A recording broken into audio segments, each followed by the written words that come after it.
The announcement of yesterday's cost of living package was an admission that the budget wasn't enough. Let's not forget that it was billed a giveaway budget, and yet it still failed to protect the most vulnerable in our society. Last September, the Social Democrats warned that the budget was not enough. Not enough to provide sustainable relief to struggling households. Not enough to address the long-running crisis in health and housing. And not enough to lift people out of poverty.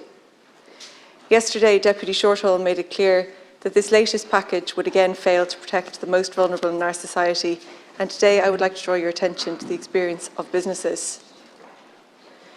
When you announced the temporary business energy support scheme last September, the Social Democrats welcomed it in principle. Unlike the COVID crisis, when wages needed to be supported, the current crisis necessitates the support of viable but vulnerable businesses in paying their energy bills. Those businesses that without the energy crisis would be in financial difficulty. In terms of funding, this government support scheme broadly mirrored the Social Democrats' alternative budget proposal. However, the execution has left much to be desired. The Department of Finance's figures speak for themselves. Over 1.25 billion provided to the TBES, and just 17.5 million has been paid out so far.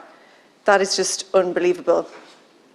At a time when 69% of businesses are worried about energy costs, the third highest figure globally, that level of uptake is a damning indictment of the scheme. Clearly, the first iteration of this scheme was not fit for purpose. You'd seriously have to question the level of stakeholder engagement that was carried out ahead of its launch.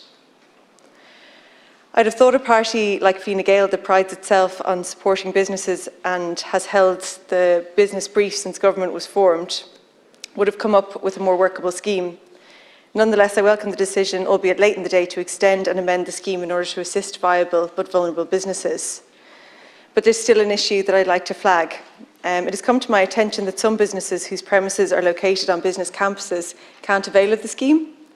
Where units in a wider campus all share one electricity meter, very often the bills are divided up by the landlord based on the unit size. So in such cases, because businesses renting units share electricity supply, they can't avail of the scheme.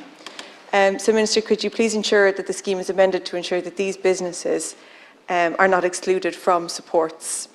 And finally, Minister, I'd just like to say that we must ensure that this energy crisis does not turn into a sustained job crisis. Hopefully the reduction in wholesale energy prices will soon be reflected in business energy bills. But in the meantime, we need a scheme that is fit for purpose, that is accessible, that isn't so convoluted, people aren't drawing down from it. One which protects struggling small businesses, but doesn't line the pockets of already profitable businesses. Thank you.